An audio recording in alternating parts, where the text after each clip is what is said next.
es el deporte más popular del planeta. Así lo indica un informe elaborado por la empresa internacional Euroamerica's Sport Marketing. En 2015, movilizó 700.000 millones de dólares, convirtiéndose así en la economía número 12 del mundo. Y eso genera un lucrativo negocio que interesa a muchos, por lo que la adulteración de identidades y falsificación de edades ha generado redes que se dedican a eso precisamente, cambiar nombres y fechas de nacimiento. ¿Qué son los jugadores fantasmas? Como entrenadores de los clubes sabemos que hay chicos que te aparecen con 16, 17, 18 años y realmente son unos cracks. Y la pregunta que hacemos es, ¿y ese chico a los 14 años no jugaba en ningún lado? ¿A los 13 años no jugaba en ningún lado? ¿A los 12 años?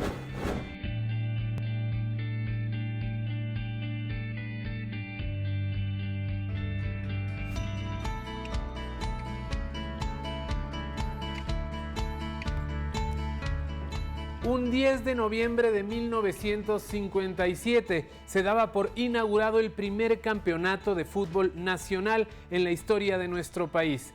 Bienvenida Vane, bienvenidos todos. Hoy hablaremos de esto, del fútbol, pero ¿qué implica el fútbol? Además de los campeonatos, de la regularidad que eso significa. Y es que Vane, echa las reglas, echa la trampa también. Así es, Arturo. ¿Qué tal, amigas y amigos? Bienvenidos a este espacio en el que usted es el protagonista más importante. Como siempre, tenemos temas de su interés y es que el fútbol es de los deportes preferidos para la hinchada ecuatoriana, para la familia ecuatoriana.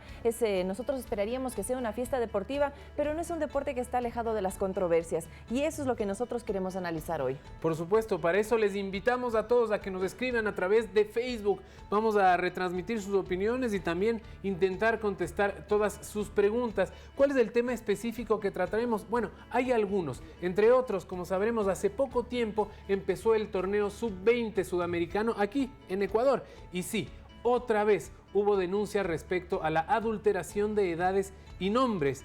Un caso que ya a los ecuatorianos, Vanessa, no nos llama tanto la atención. Así es, y lo hacemos también porque está ya a puertas de iniciar el Campeonato Nacional de Fútbol 2017. Los equipos se preparan por todo lo alto. Lo comentábamos tras cámaras hoy, precisamente Liga Deportiva Universitaria presenta pues a su equipo. Recién presentó también su indumentaria y ahora es la conocida Noche Blanca. Claro que sí, esperemos estar ahí, por supuesto, alentando a nuestro equipo, pero iremos mucho más allá del fútbol, porque lo que queremos es descubrir un poco, desafortunadamente, Vanessa, estas mafias que se abusan de quienes más necesitan, de aquellos jugadores, de aquellos niños que tienen el sueño de llegar allá, donde llegaron sus ídolos. Vamos entonces a comenzar este programa contándoles un poquito más de estos casos polémicos que surgen no solo en el deporte nacional, sino también a nivel internacional, porque recordemos que en 2015 también hubo un escándalo que empapó a la FIFA y sus dirigentes. Claro que sí, es que es la danza de los millones. Esa al final es la FIFA y eso ha terminado siendo el fútbol ahora, la danza de miles de millones de dólares. Por lo tanto, también hay corrupción. Comencemos con eso entonces. Bienvenidas, bienvenidos, disfruten de su programa. Es el deporte más popular del planeta. Así lo indica un informe elaborado por la empresa internacional Euroamerica's Sport Marketing. En 2015, movilizó 700.000 millones de dólares, convirtiéndose así en la economía número 12 del mundo. Las cifras demuestran que este es un negocio en auge y se estima que en los próximos años las inversiones vinculadas al fútbol crecerán exponencialmente. El marketing deportivo busca innovaciones en el terreno de la venta de derechos deportivos, en la formación de nuevos talentos, pero además en el diseño de productos y servicios relacionados con esta pasión que mueve multitudes. Pero en el paraíso prometido del fútbol también hay controversias, polémicas derivadas del afán de lucro. Por ejemplo, la adulteración de identidades. Ecuador comenzó el Sudamericano Sub-20 con 2 jugadores menos. Las sospechas surgieron al interior del Consejo de Participación Ciudadana y Control Social. Javier Burbano denunció irregularidades en las partidas de nacimiento de 2 titulares. Uno de ellos habría cambiado su documento de identidad en 8 ocasiones. La Federación Ecuatoriana de Fútbol acogió la denuncia y no incluyó en el partido contra Brasil a los deportistas.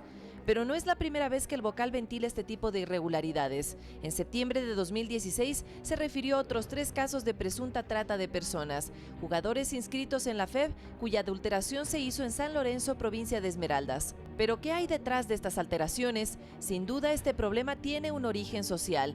Miles de jóvenes víctimas de la pobreza, el desempleo y la falta de oportunidades académicas ven como una seria opción dedicarse al deporte, lo que es aprovechado por empresarios dispuestos a cometer actos ilícitos. Lamentablemente, quienes terminan pagando las consecuencias son los propios jugadores. Otro tema que genera polémica es la nacionalización. En estos días se conoció la situación de Damián Díaz, jugador de Barcelona de Guayaquil, quien presentó la documentación el pasado 9 de enero de este año y obtuvo la respuesta el 24, apenas 15 días después. Frente a esto surgieron cuestionamientos, ya que otros jugadores no han contado con los mismos privilegios y siguen a la espera. Es el caso del delantero de la Universidad Católica Facundo Martínez, quien reside desde hace 9 años en el Ecuador y que presentó sus papeles hace más de 4 meses. Y a nivel dirigencial, el fútbol no se ve alejado de la polémica. Se conoce de cientos de casos de dirigentes en el mundo que han sobornado a árbitros y equipos, que han comprado votos para los mundiales e incluso se habla de corrupción en los sorteos de las competencias internacionales. En el año 2015 estalló el mayor caso de corrupción en la FIFA. 14 personas fueron acusadas de fraude, crimen organizado y lavado de dinero. En Ecuador, el entonces titular de la FEF también fue vinculado y condenado a 10 años de privación de libertad. ¿Qué le hace falta al fútbol para que sea realmente un deporte libre de polémicas legales? Además de las entidades de control, ¿deben las hinchadas ser más críticas, más exigentes? Lo trataremos hoy, al mediodía. 12 de la tarde con 6 minutos, este deporte que mueve pasiones, que genera mucha alegría también en la hinchada ecuatoriana, pero que no se escapa a estas controversias que empapan tal vez a jugadores, a dirigentes, a árbitros. Así que es de lo que estaremos hablando en este espacio, aquí al mediodía, en el que usted es el protagonista más importante. Para conversar un poco más está precisamente con nosotros el abogado Javier Burbano. Él es consejero del Consejo de Participación Ciudadana y Control Social, alguien que ha estado siguiendo muy de cerca estas irregularidades en el fútbol ecuatoriano y que ya ha hecho algunas denuncias, algunas de ellas que ya comentamos en la nota con la que iniciamos este espacio. Pero antes de eso, es momento de invitar también la participación del público, Arturo. Por supuesto que sí, y más que las líneas en esta ocasión, lo que vamos a tener habilitado es nuestra vía Facebook. Por favor, escríbanos ahí todas sus inquietudes, nosotros las retransmitiremos a través de la pantalla que está a mis espaldas y por supuesto también las diremos. Les invitamos entonces a este tema importantísimo. Si tiene algunas dudas o quiere conocer algo o quiere contarnos de algo que usted sepa y nosotros podríamos empezar o ayudar a empezar a investigar desde aquí, bueno, también bienvenido sea. Abogado, buenas tardes, bienvenido, muchas gracias por acompañarnos. Y ya no nos llama mucho la atención cuando descubrimos que hay quizás una falsificación de documentos en las divisiones menores de nuestro fútbol. Eso es terrible. Buenas tardes, Arturo, Vanessa, muchísimas gracias por la entrevista. Saludos a todos los televidentes. Para mí es muy importante estar en este prestigioso medio y conversar acerca de este tema. Y si me permiten, quisiera poner un poco en contexto las cosas para que podamos desarrollar un diálogo un poco informado al respecto. Más que adulteración o falsificación de documentos, esta cadena de sucesos nos hace presumir que existe trata de personas. Y voy a precisar cuál es esta cadena de sucesos a la que yo me refiero. Los jugadores, por ejemplo, los casos del jugador Mateo T, Josué C y César O, son captados en la provincia de Esmeraldas, en ciudades como Atacames o Esmeraldas Capital.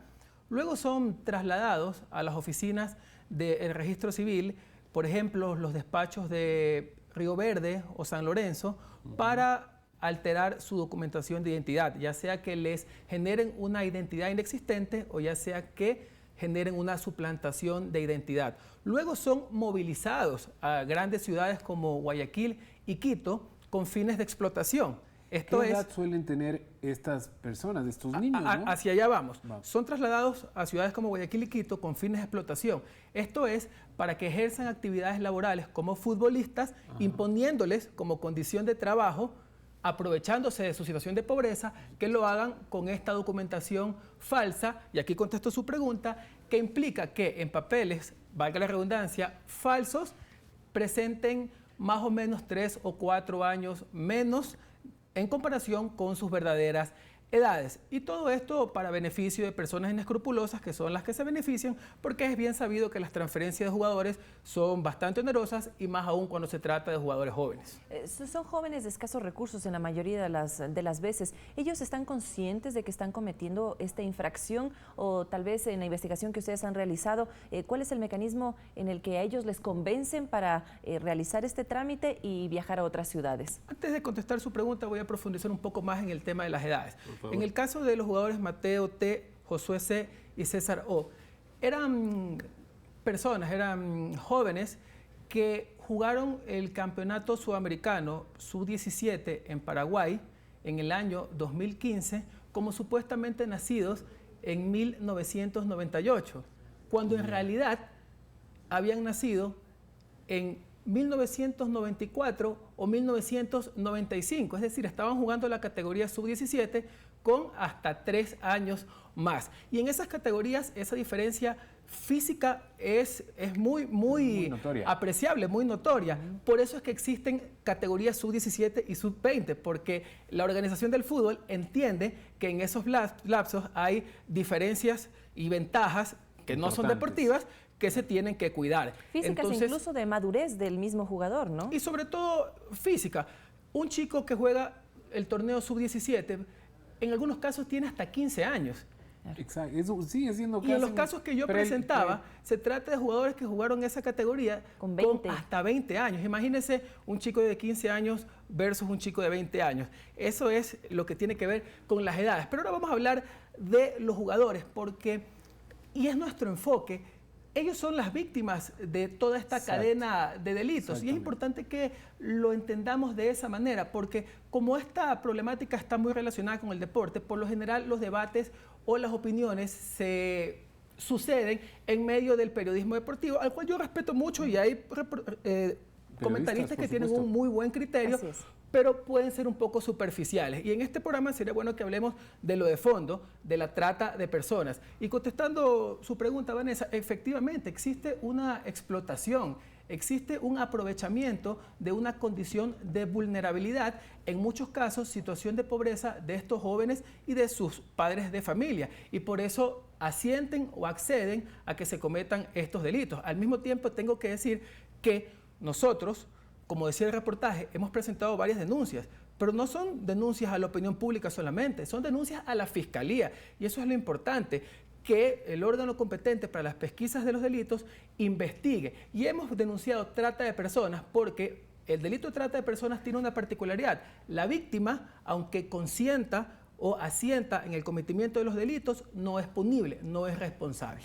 Esto es solamente la punta del iceberg, me parece a mí, porque hay muchísimos casos que ni siquiera se llegan a investigar o que se estudian a medias, que se investigan a medias, porque hay muchísimo dinero de por medio. Estas redes delincuenciales operan además en los lugares más pobres del país, lugares en los que es muy fácil o mucho más fácil aprovecharse de la gente. Absolutamente, Arturo. Esto ha sido sistemático, esto viene pasando desde hace décadas. Si nos remontamos a 1999, nos vamos a acordar del caso de Moisés Cuero y de los hermanos, que no eran hermanos, Quiñones, que jugaron un sudamericano con una edad que no les permitía.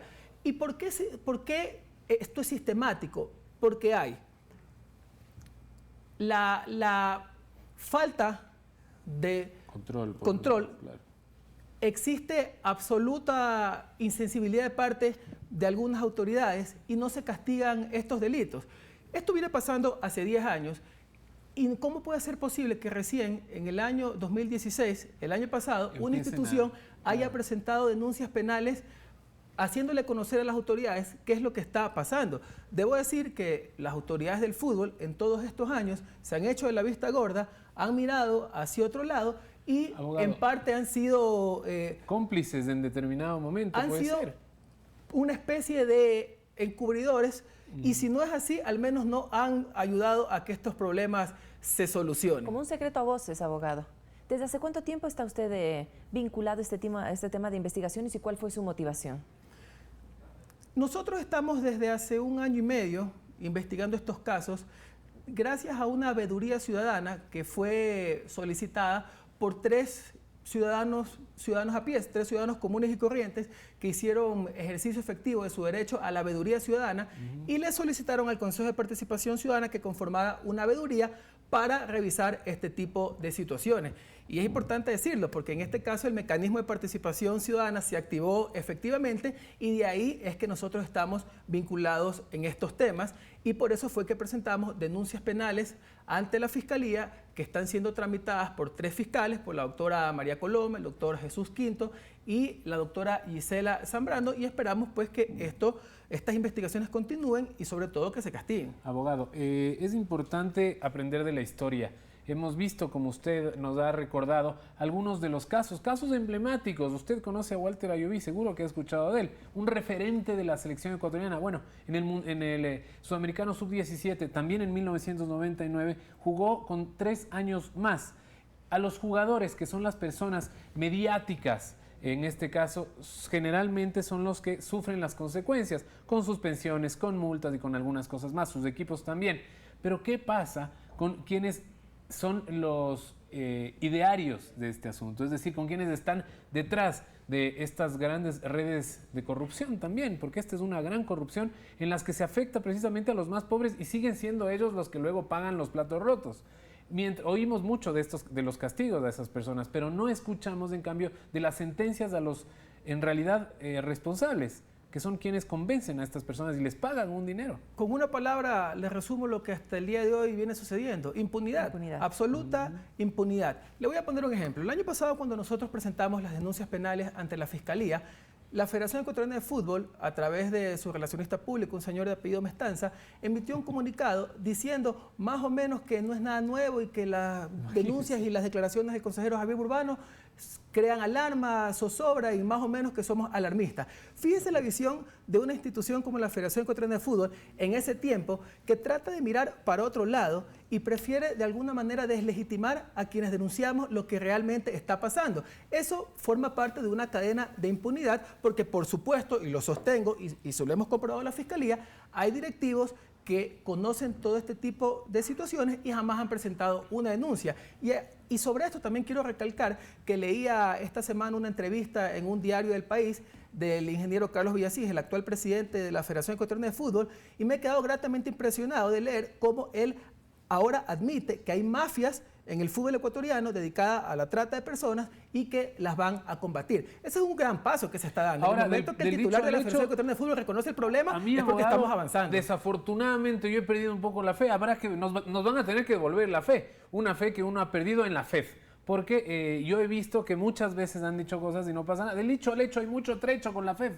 Abogado, pero absolutamente, ¿no? Yo he sido probablemente uno de los críticos más duros de la Federación Ecuatoriana de Fútbol en los temas de trata de personas en el fútbol ecuatoriano. He visto titulares muy fuertes que han cogido expresiones mías que explican cómo yo me he quejado de la insensibilidad y en algunos casos falta de vergüenza de muchos dirigentes y de sus voceros oficiales al tratar estos temas. Y claro, del dicho al hecho hay mucho trecho. Una cosa son las intenciones que ha declarado el ingeniero Carlos Villasís. Yo le creo, o al menos tengo la esperanza de que esto así sea. Vamos a ver qué pasa en el futuro. Bueno, y hay 2 casos también recientes denunciados también por el Consejo de Participación Ciudadana a través de su persona con el inicio del Sudamericano Sub-20, que estaremos tratando más adelante porque tenemos ya nuestro segundo invitado. Él es Javier Omar Ceballos, periodista deportivo, con quien estaremos ampliando este tema, que seguro a usted le interesa. Ya regresamos, esto es Al Mediodía. Gracias por estar con nosotros.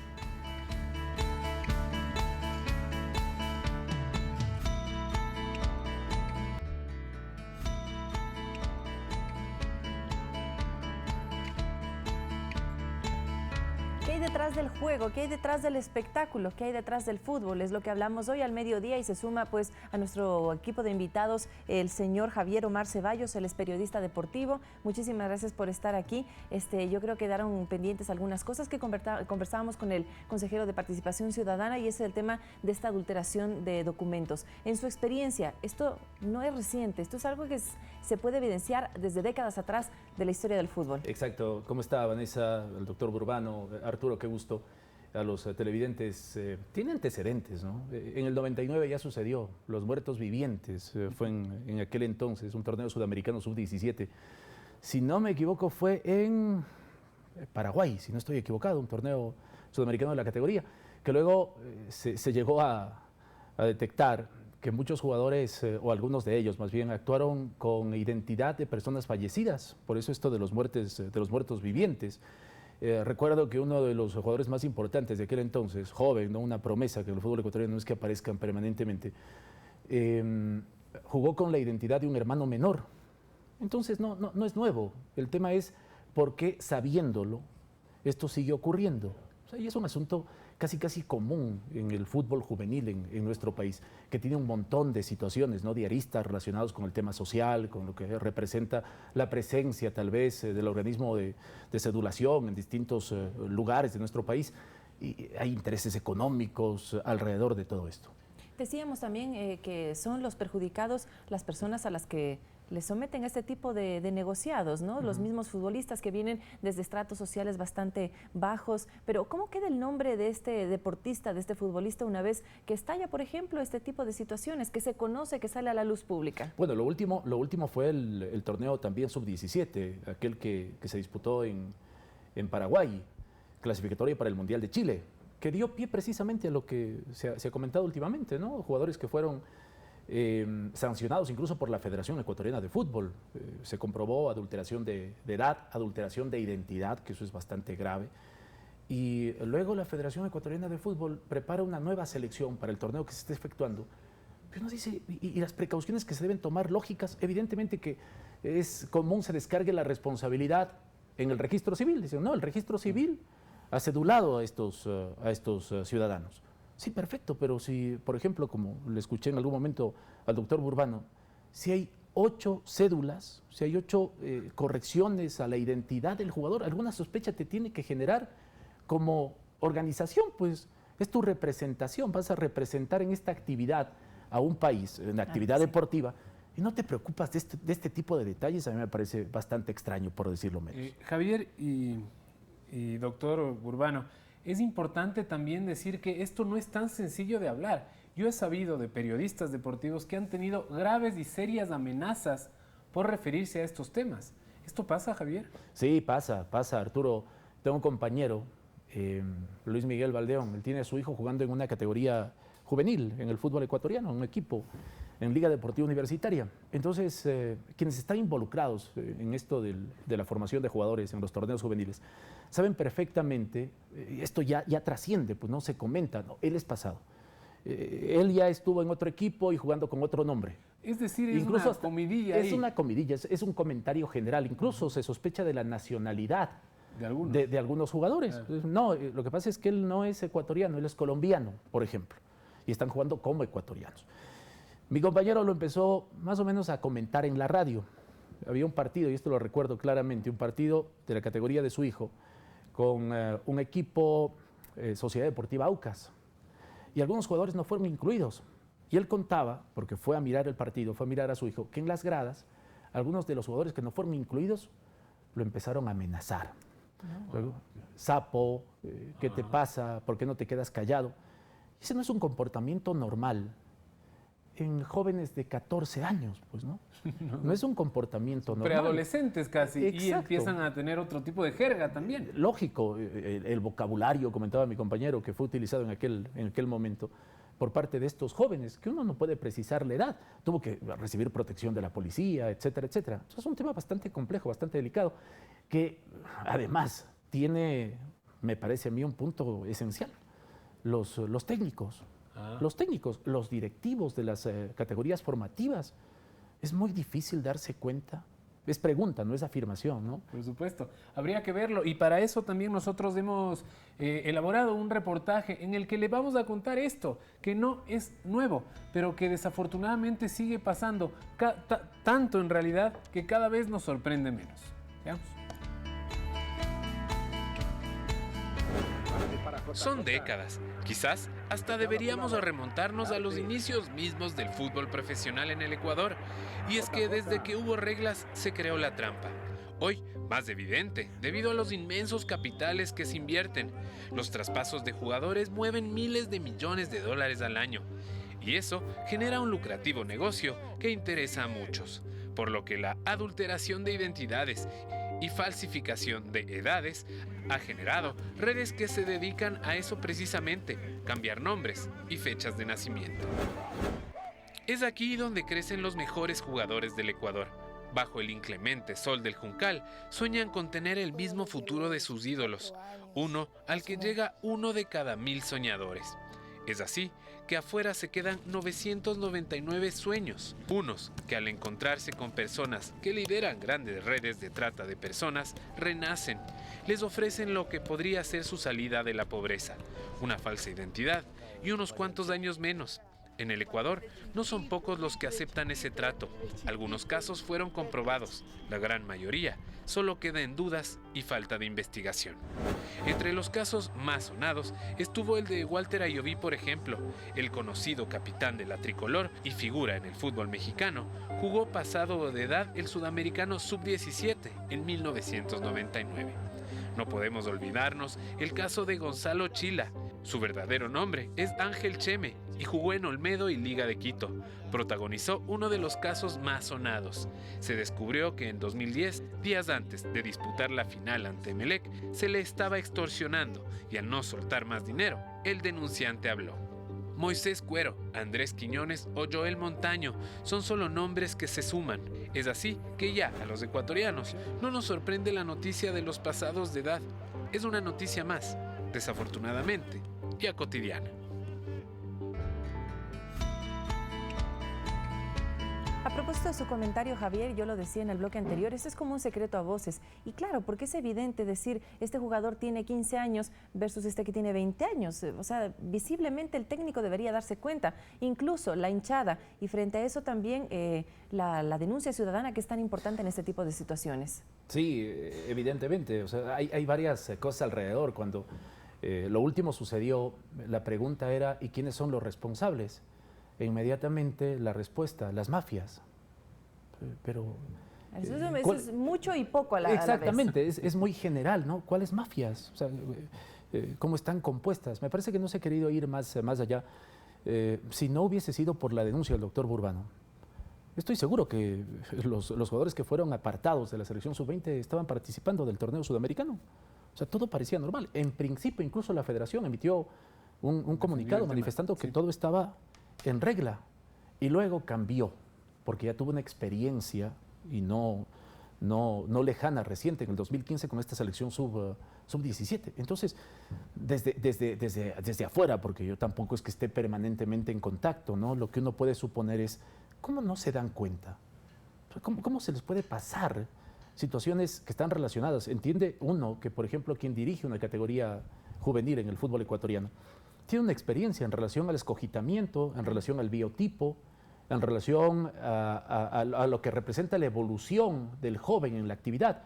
Y claro, si uno se da cuenta que este jugador está por encima de lo que normalmente uno está acostumbrado a ver, te tiene que despertar cierto... Exactamente. Son entrenadores que han estado en eso 20 años de su vida, no son nuevos en el tema. Abogado, ¿cómo hacer ese acompañamiento? Es decir, por ejemplo, yo tengo un hijo que juega en la sub-14 o sub-15 de algún equipo y tengo sospechas y no sé, pero ¿cómo direccionar esas sospechas o qué hacer? ¿Cuáles son los direccionamientos que debe hacer una persona normal, una persona corriente o de a pie, como decíamos hace un rato?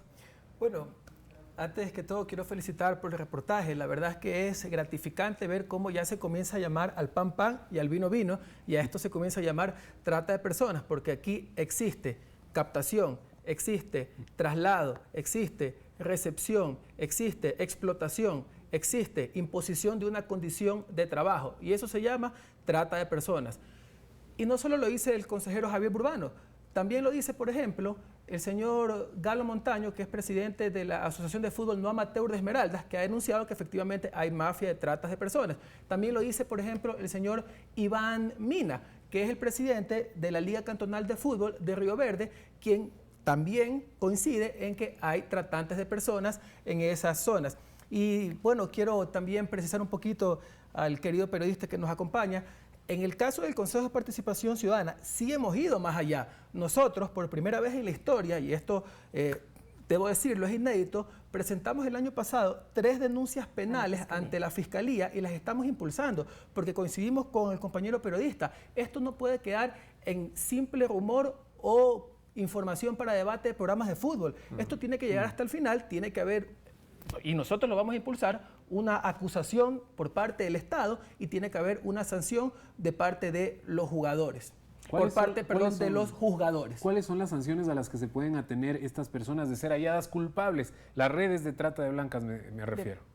Personas. De personas, La perdón, trata de personas es un delito execrable que está sancionado con pena de entre los 13 años hasta los 26 años de cárcel, dependiendo cuáles son las características o cómo se han venido dando los sucesos. Por ejemplo, si ha habido afectación psicológica del jugador, eso es un agravante. Por ejemplo, si el jugador en este caso o en general la persona ha estado en condiciones de vulnerabilidad, es una situación agravante. Mucho peor si resulta la muerte de la víctima. Todas esas son circunstancias agravantes y la pena máxima es de 26 años. Y hay otras situaciones. En el caso del registro civil, indudablemente hay funcionarios inescrupulosos, probablemente exfuncionarios de esta noble institución que han participado en esto. Y ser funcionario público en materia de delitos es una condición agravante al momento de juzgar. Y reconocemos que los altos directivos del registro civil hacen esfuerzos enormes por controlar este tipo de situaciones.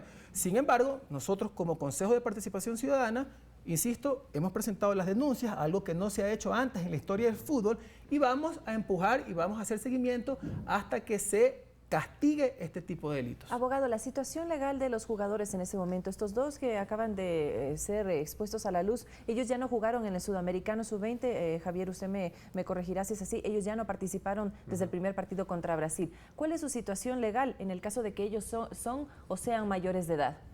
A ver, nosotros como Consejo de Participación Ciudadana presentamos una alerta porque el jugador JP había sido inscrito en la Federación Ecuatoriana de Fútbol en el año 2012 como nacido en 1998.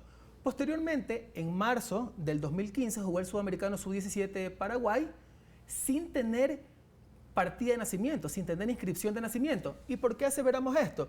Porque la inscripción tardía de nacimiento de este jugador fue expedida por el Registro Civil recién en agosto del 2015. Entonces, evidentemente, si en agosto del 2015 se expidió una inscripción tardía, antes no tenía partida de nacimiento y este jugador ya venía participando en categorías de orden juvenil.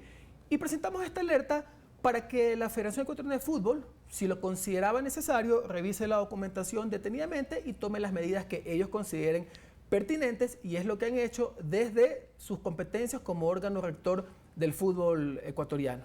Es importantísimo todo esto de lo que estamos hablando y evidentemente también llevar la lupa a quienes empiezan esta red de la que estábamos hablando. Pero los medios de comunicación somos enormes responsables también de la explotación de la imagen de aquellas personas cuyo destino todavía no está sentenciado. Es decir, por ejemplo, Javier, y tú sabrás darme o no la razón también, hay jugadores que no necesariamente o que solamente nacen de rumores, las posibles adulteraciones de identidades, pero ya se hacen escándalos terribles con sus nombres y con sus imágenes en los medios de comunicación. Somos inmensos responsables de lo que pueda pasar con esa persona como ser humano. Y es una revictimización también, ¿no? De alguna manera, Claro. o sea, de alguna manera, es verdad. Lo que pasa es que, ¿qué vende? Seamos claros, ¿no? ¿Qué vende? El morbo, ¿no? Normalmente eso es lo que vende. Entonces, la información, yo creo que cada uno tiene la responsabilidad de cómo la maneja, ¿no? Es responsable. Lo que te puede juzgar es la conciencia. Entonces, el manejo de la información ya depende de cada uno. Pero evidentemente que quedan en evidencia. Hace poco sucedió esto con el joven Casquete. Exactamente. Por ejemplo, ese es un caso exactamente, con Andy Casquete. Y luego se demostró a través de la investigación que se realizó en el registro civil que Casquete en realidad tenía la edad que decía tener. ¿Quién repara la situación de Casquete? ¿Qué por hacemos ejemplo? ahora con esa? Exactamente. ¿Quién repara la situación de Casquete? El daño en el aspecto personal, el daño a su familia, ¿no? Hay varios aspectos que deben ser considerados. Y Casquete ya puede jugar porque él lo puede hacer. pero ya hubo una afectación. Entonces, a veces en ese tipo de cosas no nos detenemos. Seguramente le ha pasado al doctor que le han preguntado, ¿y por qué no da los nombres? ¿Por qué no da? Exactamente, ¿por qué no da los nombres? Yo estoy hablando ahora ya de un jugador que es mayor de edad, ¿no? Del joven Casquete, que además ya luego se hizo un tema muy conocido en los medios de comunicación. ¿Qué pasa con él a propósito rápidamente? No lo hemos visto desde el problema que hubo hace un año. Él está en Independiente. Él está independiente. Entrenando. Lograron demostrar sus padres, abogados, gente que se dedicó a investigar el caso, que él en realidad tiene la edad que decían tenía. En principio recibió una sanción de parte de la Federación Ecuatoriana de Fútbol y él está sancionado por la Federación. Sigue con la sanción. Claro. No se le ha retirado. Y él perdió un contrato de decenas de miles de dólares por esta acusación. Aparentemente, Arturo. Aparentemente, ¿no? Eso fue lo que dijo su representante, que lo tenían ya ubicado en el fútbol internacional. Y podría ser, por supuesto. Exacto. Y más adelante me gustaría también precisar, porque ahorita tenemos unos contactos de ciudadanos que también quieren opinar, porque este programa está hecho justamente para que participe la ciudadanía, pero falta profundidad en el periodismo que debería ser de especialización, que es el periodismo deportivo. Falta tal vez que sean más críticos los periodistas deportivos, que también hagan un poco más de investigación. Será algo que se lo dejo planteado para más adelante, porque Arturo, hay un contacto ciudadano. Por supuesto que sí, yo me voy a parar para leerlo con mayor prolijidad. Si me lo ponen aquí lo podemos leer. Dice Santiago Rubio: lastimosamente aún existe esto y lo mal que le hace al deporte y a los jugadores que tienen la verdadera edad, que hacen un verdadero esfuerzo y no tienen el apoyo necesario. Aún existe. Dice, me van a poner otro, el de arriba. Nadie hace nada, menos dirigentes ni las autoridades. Vengan y vean en Imbabura, buenos jugadores, pero si no hay palancas no les hacen caso, puro bla bla bla. Bueno, esa quizás es otro tema también para hablarlo enteramente, el tema de quiénes pueden llegar a primera y quiénes no. Es un deporte muy competitivo y sabemos el teje y maneje. No es todo muy sencillo en realidad. Este tema de comentarios suceden porque es cotidiano, como decíamos hace un momento. A ver, con el respeto que merece pues el ciudadano, es un comentario bastante antojadizo, esto de puro bla bla bla. En nuestro caso hemos presentado denuncias penales, lo cual es muy grave y lo cual por supuesto que ha implicado que recibamos todo tipo de presiones, pero nosotros estamos decididos a seguir adelante en esto.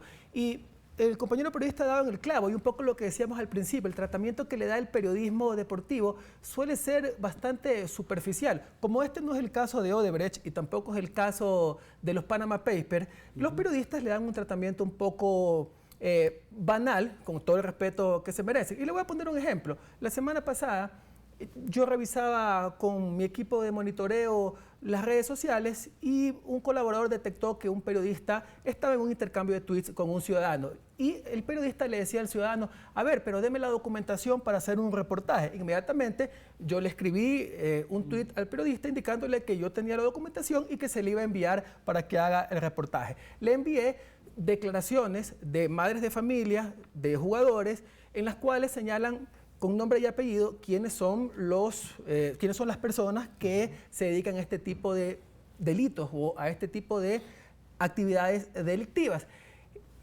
Y hasta el día de hoy existe el reportaje. Y hay formas de hacer reportajes protegiendo las identidades de las personas.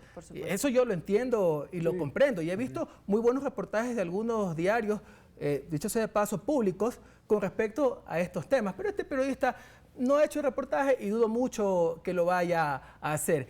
Y como decía también Javier, a veces los periodistas a uno le preguntan, pero diga el nombre, ¿cómo se llama? Y eso no es tan sencillo. Yo suelo dar las iniciales, pero en mi ausencia yo veo debates en los que todos quieren saber el nombre y que el abogado Burbano diga quién es y no se preocupan del tema de fondo, no se preocupan de analizar toda esta cadena que yo mencionaba en la cual hay captación, traslado, explotación, recepción, imposición de condiciones de trabajo, que es el problema de fondo y es como se debe de tratar este tema para que comencemos a cortar la cadena de la impunidad. Es que tan en vulnerabilidad está el sujeto en cuestión como también la familia que está detrás, por un lado. Y por otro lado, no se pueden mencionar los nombres, ni revelar las fotografías, ni las identidades, mientras no haya una sentencia ejecutoriada por parte del órgano judicial. Esos son protocolos que los periodistas responsables debemos tomar en cuenta. Volviendo al tema que yo le preguntaba a Javier, ¿falta entonces un poco más de seriedad en el periodismo deportivo, un poco más de profundización, investigación tal vez,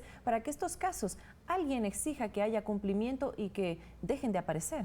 Yo creo que es en general un mal del país, ¿no? Me parece a mí, reflejado a lo mejor en el periodismo deportivo, en el periodismo político. Lo que interesa tal vez es lo que se habla en el momento, no ir más allá. Hace un momento decía el doctor Burbano que ellos han iniciado una demanda para que se investigue el caso. Digo, ¿por qué la federación no lo ha hecho? Por ejemplo, debería ser la federación la que se interese mucho más, ¿no?, en averiguar qué es lo que está ocurriendo. Entonces nos quedamos en la parte superficial, evidentemente. Falta investigación, sí, hay que reconocerlo, falta investigación. De hecho, es uno de los problemas tal vez del periodismo deportivo, ir un poco más allá. Pero no solo creo que es un asunto del periodismo deportivo. ¿Qué hacen los clubes? O sea, ¿por qué la responsabilidad solo del periodismo deportivo? Que tiene la suya, evidentemente, habría que investigar. Pero ¿qué hacen los clubes? ¿Qué hace la Federación Ecuatoriana de Fútbol al respecto? ¿Ah? Hace poco nada. A mí me parece sorprendente que la Federación, una vez más, no se haya preocupado de investigar, entiéndase bien, investigar si la documentación entregada por los jugadores es una documentación real, si corresponde a la verdad, porque son representantes de su organización en un torneo continental. Y es muy raro porque en este país donde todo es trámite, ¿no? Que dice, tiene que hacer ese trámite, traiga su cédula, su papeleta de votación, la partida de nacimiento, donde nació, donde creció, antecedentes patológicos, personales. Y es rarísimo que en este tipo de circunstancias donde también deben haber una minuciosidad bastante crítica, no pase eso. Entonces quiere decir que hay intereses de por medio. No hay otra explicación. Es decir, uno puede colegir un montón de cosas. Una de ellas es esa, ¿no? Podría ser les interesa, parece que no les interesa demasiado. O sea, parece que no les interesa demasiado, porque está bien. Yo como federación, si digo, vaya, los documentos que me presentan son documentos del registro civil. Pero si hay una serie, por ejemplo, de cambios que se han ido realizando. 8 cédulas. 8 cédulas. Alguna situación anormal yo tengo que suponer está ocurriendo. Y le debo preguntar al registro civil, a ver, ¿esto se hizo correctamente? Manifestaba el otro día el doctor, yo lo escuché en una entrevista en la radio, en la radio en donde trabajo. Decía, no hay ni siquiera la responsabilidad de quién realizó esos cambios. O sea, tiene que haber la responsabilidad de la... Exactamente. Eso no tiene que ser tan difícil de investigar, ¿no? ¿Por qué no lo hacen? Claro. Entonces no es un tema solo del periodismo de investigación, me parece que es un tema también de la Federación, Arturo, claro, y de los clubes, o sea, ponerle un poco más de atención al tema. Y yo creo que además todo esto vale, es decir, los intentos que se hagan desde las radios, por ejemplo, desde los programas de televisión, hablando las cosas claras y diciendo las cosas como son, es imprescindible para que esto deje de pasar. Además del trabajo que se tiene que hacer ya en la cancha con los profesionales, con los profesores y con los directores técnicos de juveniles, y ellos son los que nos van a hablar a continuación de cómo descubrir aquellos jugadores fantasmas, como les llaman.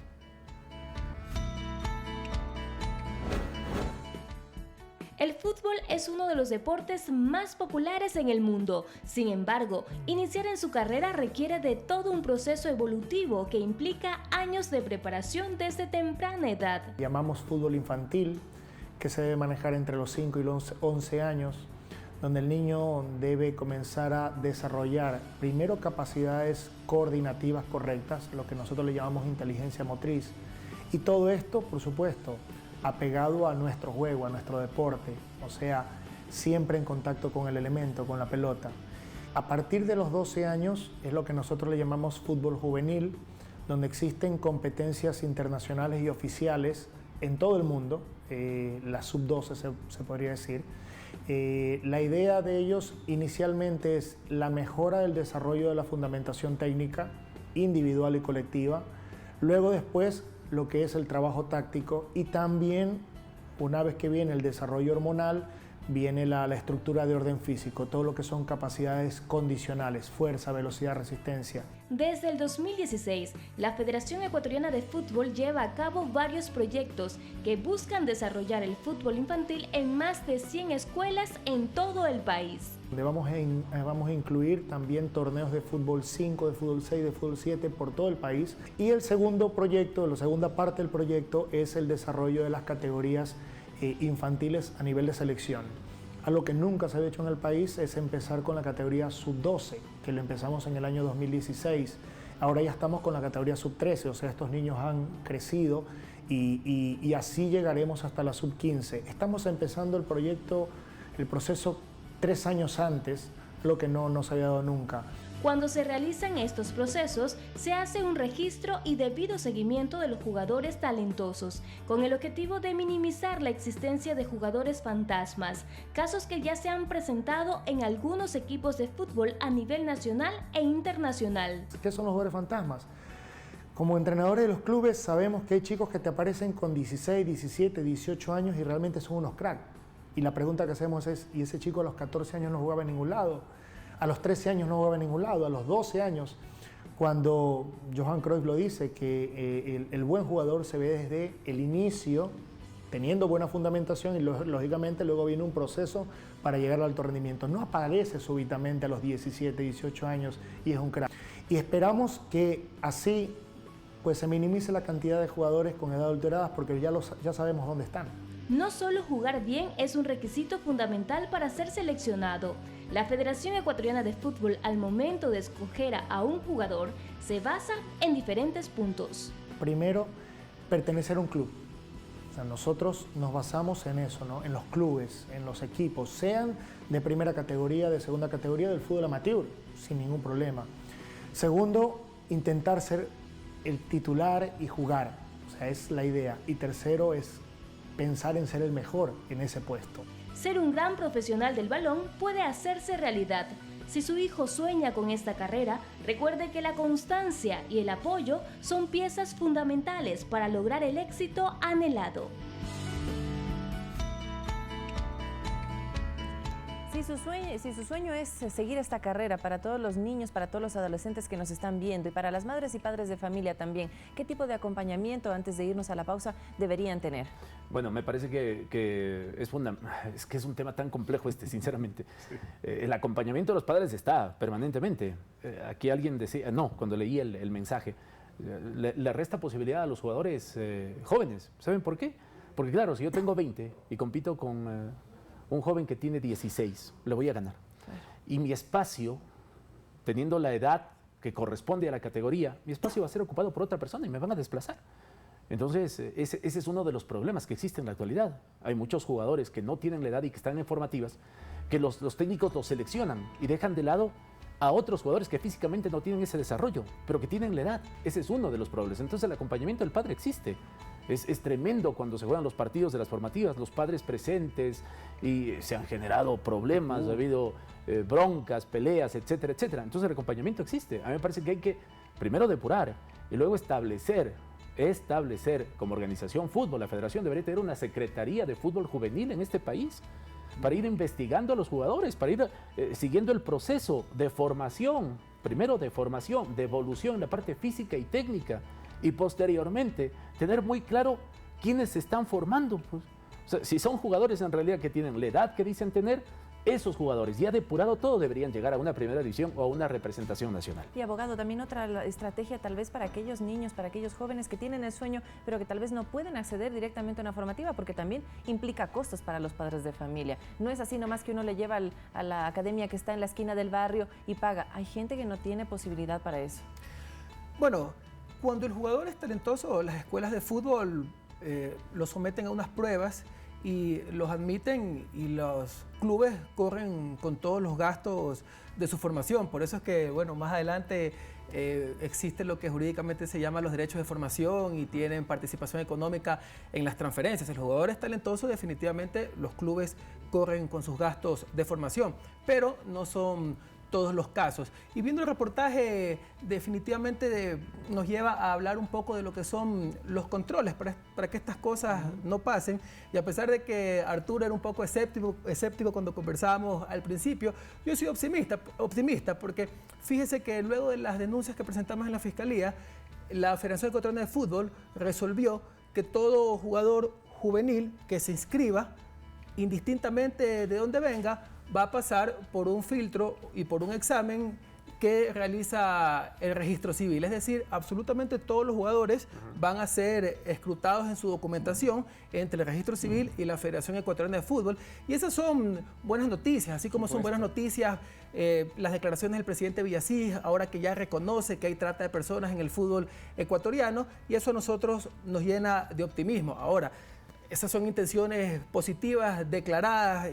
De ahí lo que pase en el futuro no lo sabremos, pero nosotros igual, mientras estemos presentes, vamos a seguir trabajando en esto. Y le pongo un ejemplo final para coadyuvar lo que decía Javier respecto de la dirigencia. Para que tenga una idea, Javier, nosotros tuvimos que llamar 5 veces a declarar a la Fiscalía a un dirigente que ponía todo tipo de obstáculos para dar su testimonio al fiscal. Ahí hay sospechas. Tuvo que reventar, y perdón que utilice ese término un poco coloquial, tuvo que reventar la situación del jugador JP para que este dirigente vaya a la Fiscalía a dar su testimonio, así como también está yendo el presidente de la Comisión de Investigaciones a dar su testimonio ante los 3 fiscales que nosotros hemos denunciado.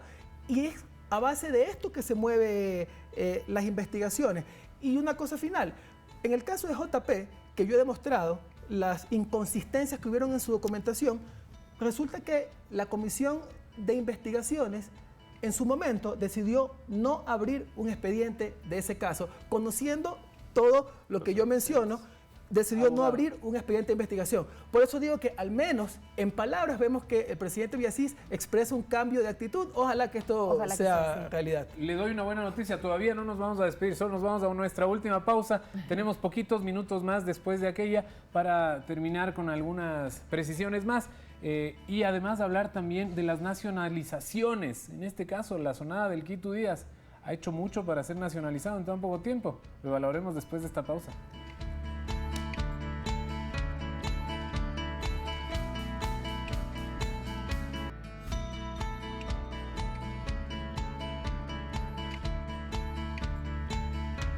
Nuestro último bloque, ahora cuando son ya exactamente las 12:56, poquísimos minutos más. ¿Qué les parece si topamos rápidamente el tema de las nacionalizaciones? Bueno, han habido muchísimas a lo largo del tiempo, pero hay unas que llaman más la atención que otras. Por ejemplo, esta del Quito Díaz. Tú, Javier, ¿cómo ves este tema? Bueno, es la coyuntura del momento, sinceramente. Tiene que ver con la necesidad del momento. Antes, la selección nacional, ahora un equipo muy importante de peso tradicional como Barcelona. Esa camiseta pesa indiscutiblemente. Hay un jugador como Facundo Martínez que dice lleva 10 años intentando ser ecuatoriano y no lo consigue. A Díaz le bastó un año de regreso al fútbol ecuatoriano para hacerlo por servicios relevantes. Se pregunta, ¿servicios relevantes jugar al fútbol? ¿Es en serio? Yo creo que entonces todos los tenemos, ¿no? Usted, Vanessa, ha hecho servicios relevantes, Arturo, yo, el doctor. ¿Por qué razón? Porque trabajamos y vivimos en el Ecuador. O sea, en realidad ese vendría a ser el servicio relevante, que lo relacionaron con que influyen los jóvenes y les da buenos consejos. Creo que está relacionado con el interés del momento, con los equipos tradicionales e importantes, con la selección nacional muchas veces. Esa es la realidad. El fútbol podría limitarlo, pero no lo va a hacer. Abogado, entonces, consideraciones finales, ¿desde dónde debe partir la denuncia y es importante hacerla? Por supuesto que sí. Como yo les decía al principio, el factor fundamental que ha generado todos estos casos de trata de personas es la impunidad. Y creo que la mejor forma de combatir la impunidad es denunciando. Yo veía algunas explicaciones de algunos dirigentes de la Federación Ecuatoriana de Fútbol en estos testimonios en la Fiscalía, que no puedo entrar en detalle porque son reservados, pero en términos generales decían que no les corresponde a ellos, sino a otros, y que ellos no eran los competentes, sino los de acá. Pero ellos eran conscientes de todo lo que estaba pasando, porque muchos de los testimonios de estos jugadores, de estas madres de familia, fueron receptadas personalmente por ellos y sin embargo no pusieron media denuncia. Como yo digo, esa es la ley del menor esfuerzo.